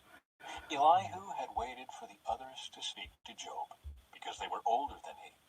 But when he saw that they had no further reply, he spoke out angrily. Elihu, son of Barachel the Buzite, said, I am young and you are old, so I held back from telling you what I think. I thought, those who are older should speak, for wisdom comes with age. But there is a spirit within people, the breath of the Almighty within them, that makes them intelligent. Sometimes the elders are not wise. Sometimes the aged do not understand justice. So listen to me and let me tell you what I think. I have waited all this time, listening very carefully to your arguments, listening to you grope for words. I have listened, but not one of you has refuted Job or answered his arguments. And don't tell me he is too wise for us. Only God can convince him. If Job had been arguing with me, I would not answer with your kind of logic.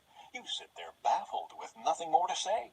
Should I continue to wait? Now that you are silent, must I also remain silent? No, I will say my piece. I will speak my mind. For I am full of pent-up words, and the spirit within me urges me on. I am like a cask of wine without a vent, like a new wineskin ready to burst. I must speak to find relief. So let me give my answers. I won't play favorites or try to flatter anyone, for if I tried flattery, my Creator would soon destroy me. It looks like a candy cane. Chapter That's why I'm 33. doing it red and Elihu white. presents his case against Job. Listen to my words, Job. Pay attention to what I have to say. Now that I have begun to speak, let me continue. I speak with all sincerity. I speak the truth. For the Spirit of God has made me, and the breath of the Almighty gives me life. Answer me if you can. Make your case and take your stand. Look, you and I both belong to God. I, too, was formed from clay, so you don't need to be afraid of me. I won't come down hard on you. You have spoken in my hearing, and I have heard your very words. You said, I am pure, I am without sin, I am innocent, I have no guilt. God is picking a quarrel with me, and he considers me his enemy. He puts my feet in the stocks and watches my every move. But you are wrong, and I will show you why. For God is greater than any human being. So why are you bringing a charge against him? Why say he does not respond to people's complaints? For God speaks again and again, though people do not recognize it. If you complain about the same thing, you're in not going to visions of the listen. night, when deep sleep falls on people as they lie in their beds. He whispers in their ears and terrifies them with warnings. He makes them turn from doing wrong. He keeps them from pride.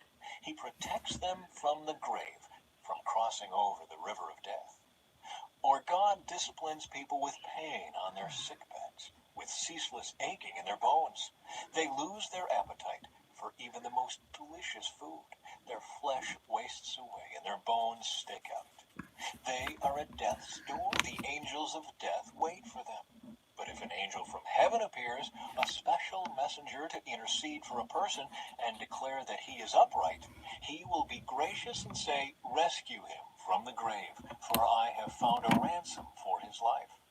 Then his body will become as healthy as a child's, firm and youthful again.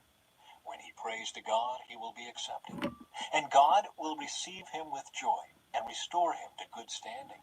He will declare to his friends, I sinned and twisted the truth, but it was not worth it. God rescued me from the grave, and now my life is filled with light. Yes, God does these things again and again for people. He rescues them from the grave so they may enjoy the light of life. Mark this well, Job. Listen to me, for I have more to say. But if you have anything to say, go ahead, speak, for I am anxious to see you justified. But if not, then listen to me. Keep silent, and I will teach you wisdom. Chapter 34. Elihu accuses Job of arrogance. Then Elihu said, listen to me, you wise men. Pay attention, you who have knowledge.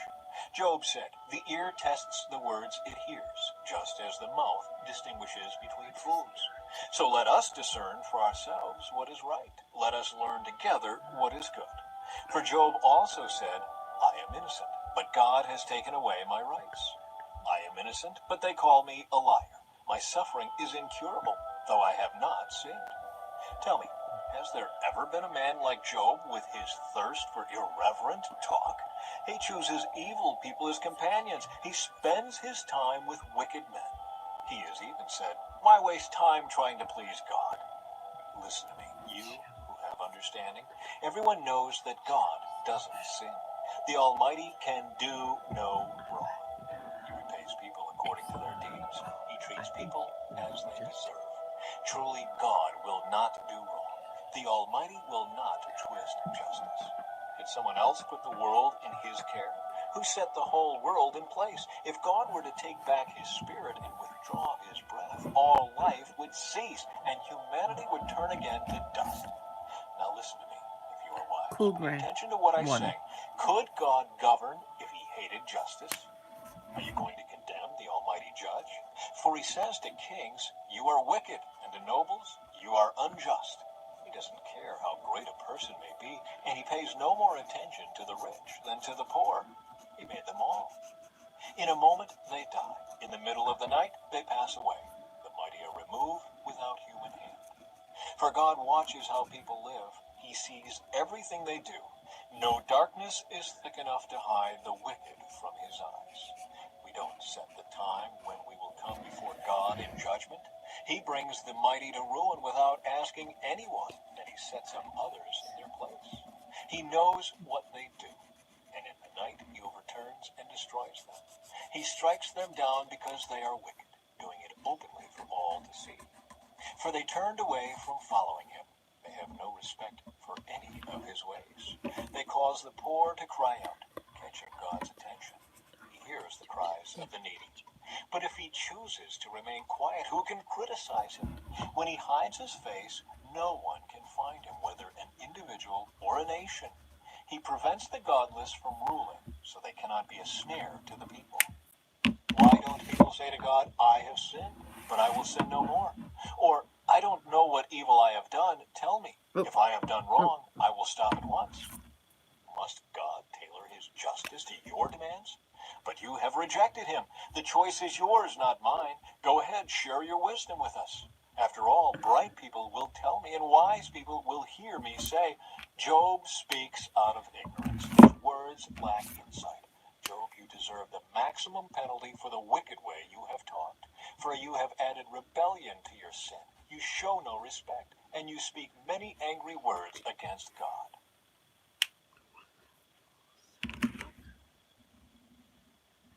Chapter 35. Elihu reminds Job of God's justice. Then Elihu said, "Do you think it is right for you to claim, 'I am righteous before God'? For you also ask, 'What's in it for me? What's the use of living a righteous life?' I will answer you and all your friends too. Look up into the sky and see the clouds high above you. If you sin, how does that affect God? Even if you sin again and again, what effect will it have on him? If you are good, is this some great gift to him? What could you possibly give him? No, your sins affect only people like yourself, and your good deeds also affect only humans. People cry out when they are oppressed. They groan beneath the power of the mighty. Yet they don't ask, 'Where is God, my Creator, the one who gives songs in the night? Where is the one who makes us smarter than the animals and wiser than the birds of the sky?' And when they cry out, God does not answer because of their pride. But it is wrong to say God doesn't listen, to say the Almighty isn't concerned. You say you can't see him, but he will bring justice if you will only wait. You say he does not respond to sinners with anger and is not greatly concerned about wickedness. You are talking nonsense, Job. You have spoken like a fool. A fool. Chapter 36. Elihu continued speaking. Let me go on, and I will show you the truth, for I have not finished defending God. I will present profound arguments for the righteousness of my Creator. I am telling you nothing but the truth, for I am a man of great knowledge. God is mighty, but he does not despise anyone. He is mighty in both power and understanding. He does not let the wicked live, but gives justice to the afflicted. He never takes his eyes off the innocent, but he sets them on thrones with kings and exalts them forever. If they are bound in chains and caught up in a web of trouble, he shows them the reason. He shows them their sins of pride. He gets their attention and commands that they turn from evil. If they listen and obey God, they will be blessed with prosperity throughout their lives. All their years will be pleasant. But if they refuse to listen to him, they will be killed by the sword and die from lack of understanding. For the godless are full of resentment. Even when he punishes them, they refuse to cry out to him for help. They die when they are young, after wasting their lives in immoral living. But by means of their suffering, he rescues those who suffer, for he gets their attention through adversity. God is leading you away from danger, Job, to a place free from distress. He is setting your table with the best food. But you are obsessed with whether the godless will be judged. Don't worry, judgment and justice will be upheld. But watch out, or you may be seduced by wealth. Don't let yourself be bribed into sin. Could all your wealth or all your mighty efforts keep you from distress? Do not long for the cover of night, for that is when people will be destroyed. Be on guard. Turn back from evil, for God sent this suffering to keep you from a life of evil. Elihu reminds Job of God's power. Look, God is all-powerful. Who is a teacher like him? No one can tell him what to do or say to him, "You have done wrong." Instead, glorify his mighty works, singing songs of praise. Everyone has seen these things, though only from a distance. Look, God is greater than we can understand. His years cannot be counted. He draws up the water vapor and then distills it into rain. The rain pours down from the clouds, and everyone benefits. Who can understand the spreading of the clouds and the thunder that rolls forth from heaven? See how he spreads the lightning around him, and how it lights up the depths of the sea. By these mighty acts he nourishes the people, giving them food in abundance. He fills his hands with lightning bolts and hurls each at its target. The thunder announces his presence. The storm announces his indignant anger. Chapter 37. My heart pounds as I think of this. It trembles within me. Listen carefully to the thunder of God's voice as it rolls from his mouth. It rolls across the heavens, and his lightning flashes in every direction. Then comes the roaring of the thunder, the tremendous voice of his majesty. He does not restrain it when he speaks. God's voice is glorious in the thunder. We can't even imagine the greatness of his power. He directs the snow to fall on the earth and tells the rain to pour down. Then everyone stops working so they can watch his power. The wild animals take cover and stay inside their dens. The stormy wind comes from its chamber, and the driving winds bring the cold. God's breath sends the ice, freezing wide expanses of water. He loads the clouds with moisture, and they flash with his lightning. The clouds churn about at his direction. They do whatever he commands throughout the earth. He makes these things happen either to punish people or to show his unfailing love. Pay attention to this, Job. Stop and consider the wonderful miracles of God. Do you know how God controls the storm and causes the lightning to flash from his clouds? Do you understand how he moves the clouds with wonderful perfection and skill? When you are sweltering in your clothes and the south wind dies down and everything is still, he makes the skies reflect the heat like a bronze mirror. Can you do that? So teach the rest of us what to say to God. We are too ignorant to make our own arguments. Should God be notified that I want to speak? Can people even speak when they are confused? We cannot look at the sun, for it shines brightly in the sky when the wind clears away the clouds. So also gold and splendor comes from the mountain of God. He is clothed in dazzling splendor. We cannot imagine the power of the Almighty. But even though he is just and righteous, he does not destroy us. No wonder people everywhere fear him. All who are wise show him reverence. Chapter 38. Then the Lord answered Job from the whirlwind. Who is this that questions my wisdom with such ignorant words? Brace yourself like a man, because I have some questions for you, and you must answer them. Where were you when I laid the foundations of the earth? Tell me, if you know so much. Who determined its dimensions and stretched out the surveying line? What supports its foundations, and who laid its cornerstone as the morning stars sang together, and all the angels shouted for joy? Who kept the sea inside its boundaries, as it burst from the womb, and as I clothed it with clouds, and wrapped it in thick darkness? For I locked it behind barred gates, limiting its shores. I said, this far and no farther will you come. Here your proud waves must stop. Oh my gosh. Have you ever commanded the morning to appear and caused the dawn to rise in the east?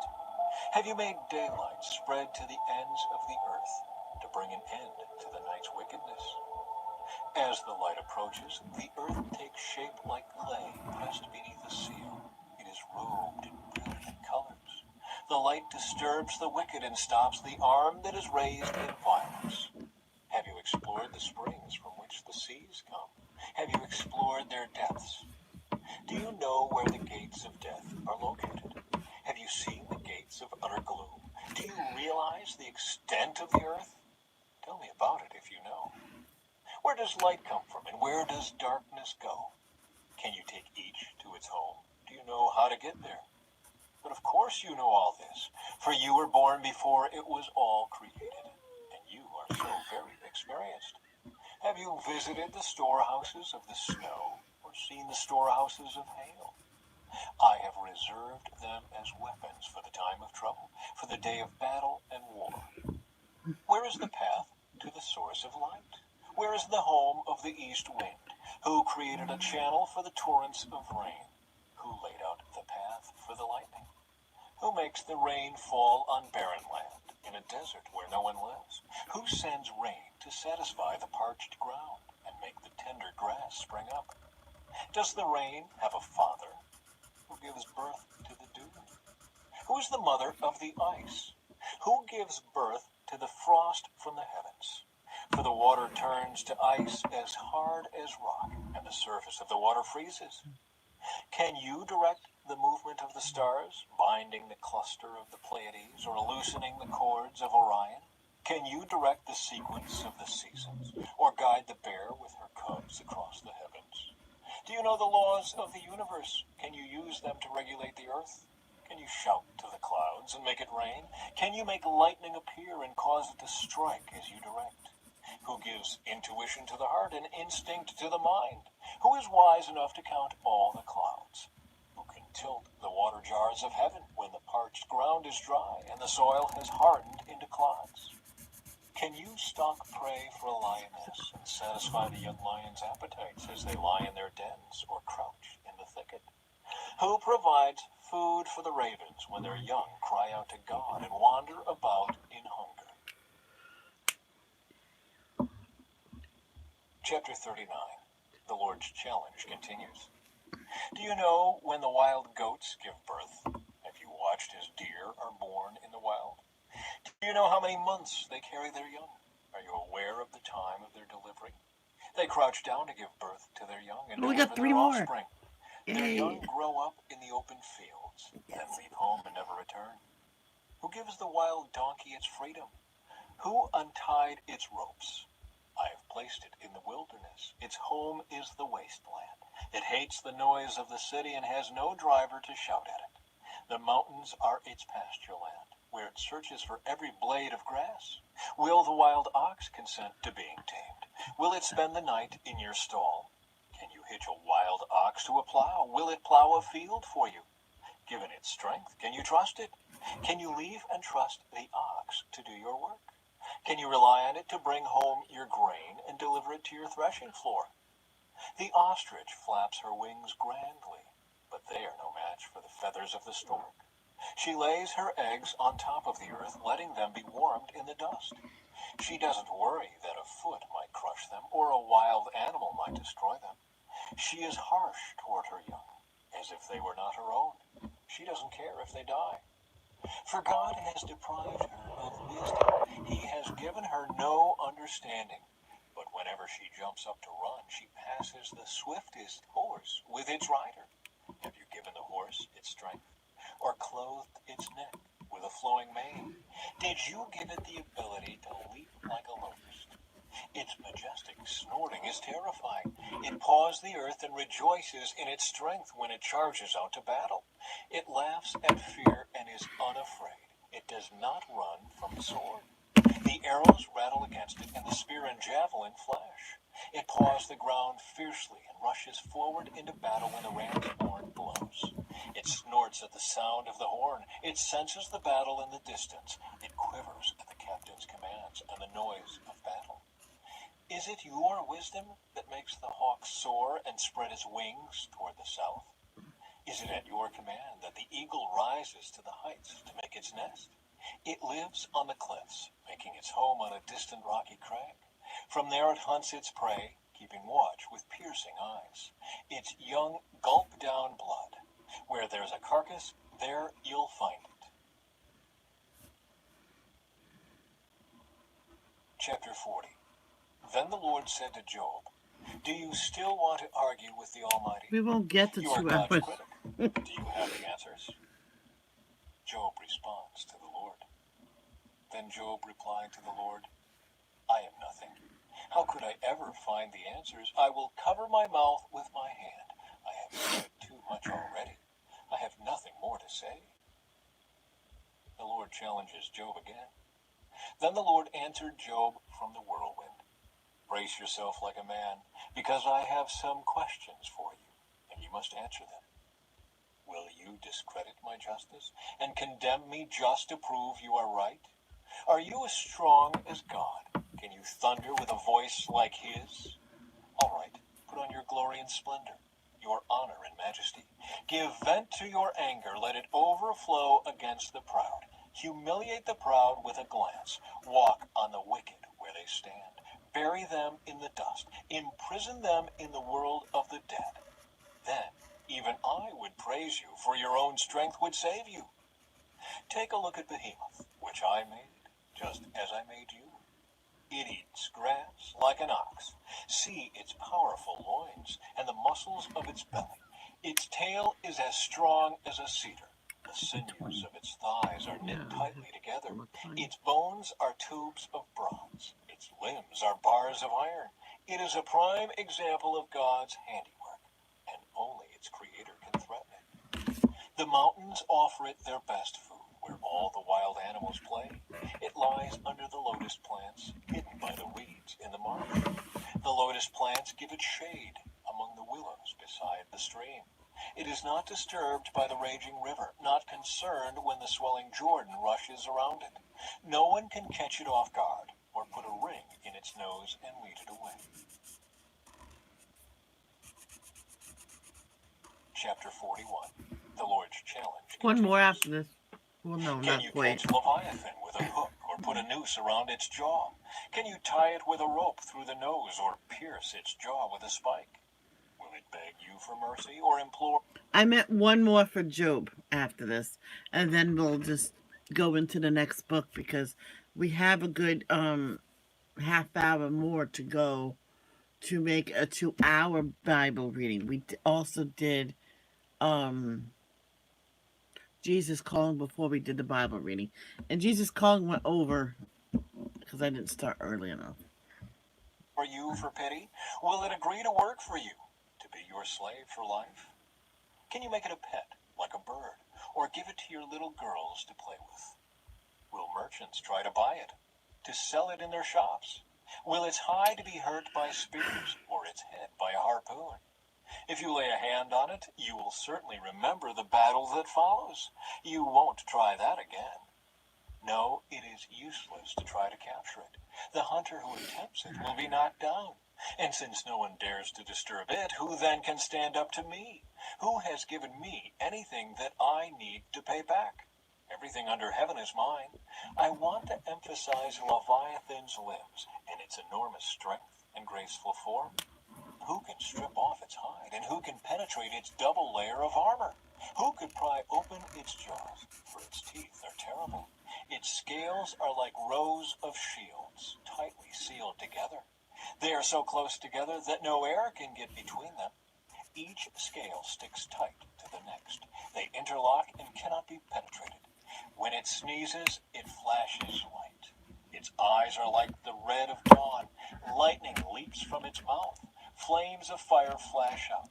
Smoke streams from its nostrils like steam from a pot heated over burning rushes. Its breath would kindle coals, for flames shoot from its mouth. The tremendous strength in Leviathan's neck strikes terror wherever it goes.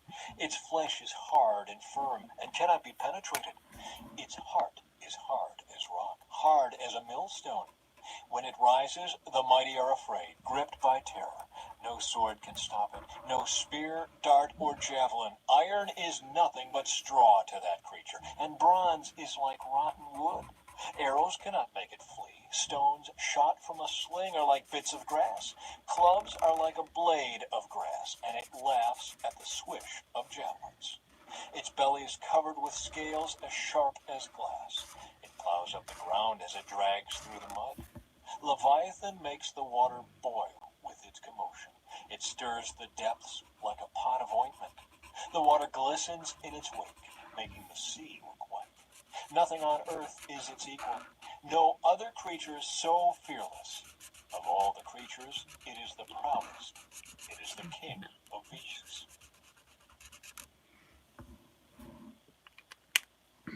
Chapter 42. Job responds to the Lord. Then Job replied to the Lord, I know that you can do anything, and no one can stop you. You asked, who is this that questions my wisdom with such ignorance? It is I. And I was talking about things I knew nothing about, things far too wonderful for me. You said, listen, and I will speak. I have some questions for you, and you must answer them. I had only heard about you before, but now I have seen you with my own eyes. I take back everything I said, and I sit in dust and ashes to show my repentance. Conclusion.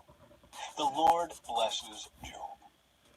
After the Lord had finished speaking to Job, he said to Eliphaz the Temanite, I am angry with you and your two friends, for you have not spoken accurately about me, as my servant Job has.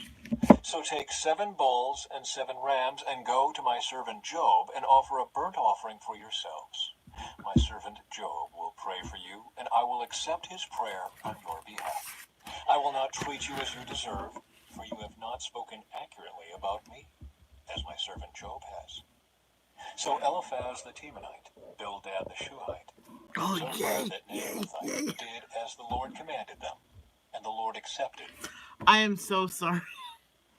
The next book is Psalms. I'm not going to go straight to quarter past. I'll just end in a few minutes after 42 because we're going to start Psalms tomorrow. Yay! I love Psalms. Job's prayer. When Job prayed for his friends, the Lord restored his fortunes. In fact, It's been the Lord 2 gave hours. him twice as much as before. Almost. Then all his brothers, sisters, and former friends came and feasted with him in his home. And they consoled him and comforted him because of all the trials the Lord had brought against him. And each of them brought him a gift of money and a gold ring. So the Lord blessed Job in the second half of his life, even more than in the beginning. For now he had 14,000 sheep, 6,000 camels, 1,000 teams of oxen, and 1,000 female donkeys.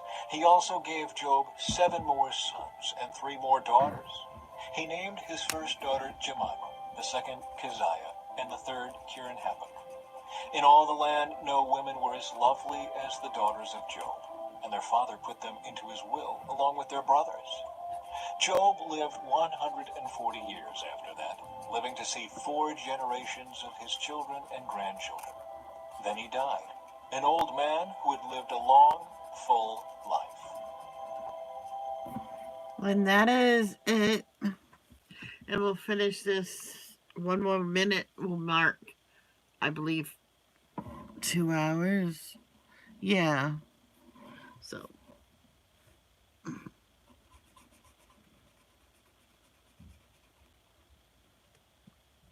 Then I'll go get breakfast.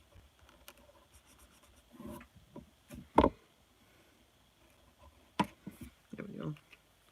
And now we'll get a yellow, I know.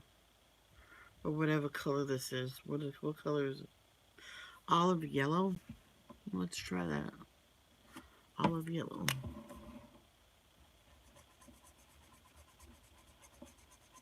Well, not exactly what I intended it to be. Did you ever hear a swatch? Oh, I did swatch. Oh boy. Oh well.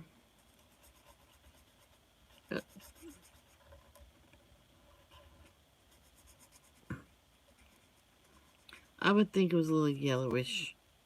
More yellow, I mean. That's okay.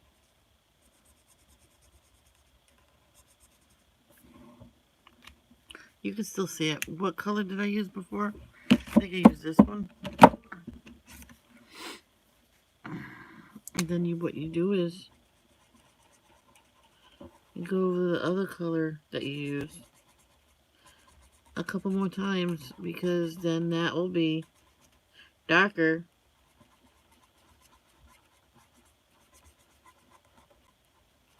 Right?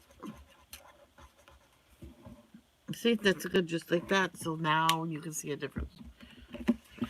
And it's been 2 hours.